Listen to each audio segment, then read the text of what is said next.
Peace in the Storm by Carol McLeod. I will keep him in perfect peace, whose mind is stayed on me, because he trusts in me. Isaiah chapter 26, verse 3. I was filled with fear from the top of my blonde hair to the tips of my size 7 shoes. A hurricane of monstrous proportions was about to blast Mobile, Alabama, where my husband and I had just bought our first home. Wind gusts of up to 170 miles per hour were expected over our 1,000 square foot house that was surrounded by pine trees. We'd only been married for a few years, and I longed to be instantly transported far away from the Gulf of Mexico, the raging winds, and the promise of flooding. As the storm came over land, Craig and I huddled in our hallway, with the mattress placed securely over our young heads. The power went out almost immediately, but we were prepared for this challenge. We had bought enough flashlights and batteries to last for months, in addition to a battery-operated radio. Although we were unable to control the storm, we listened to the wisdom of our southern neighbors and obeyed their advice implicitly. As we listened to the secular radio station, the host told of massive damage, of impending deaths, and of the unmatched ferocity of Hurricane Frederick. I couldn't hold back the tears and wondered why we had ever moved to this hurricane-infested region.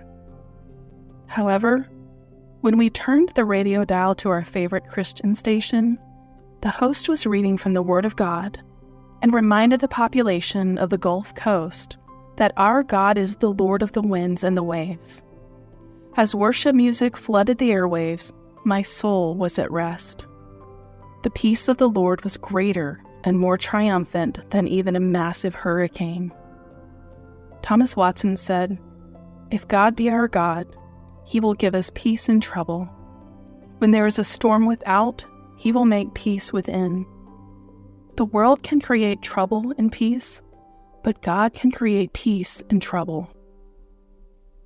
If you're longing to experience the peace of the Lord in the middle of your storm, perhaps you would determine to simply trust him. You must trust his character, his goodness, and his power.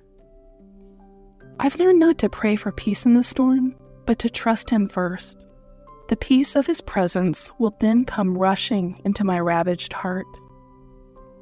I will keep him in perfect peace whose mind is stayed on me because he trusts in me.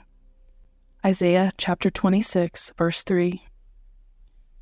After you have determined that you will trust him regardless of the intensity of the wind of circumstances, and despite the fierceness of the downpour of pain, then you must choose to sing in the rain. A song of praise will always usher in the peace that passes understanding.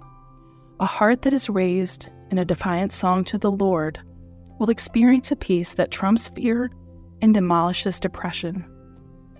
His peace is a gift to you in the middle of every storm. Questions for reflection. Do you recall a time in your life when fear threatened to overwhelm you? How did you handle that barrage of fear? What's your favorite worship song? What verse in the Bible helps you to experience God's peace?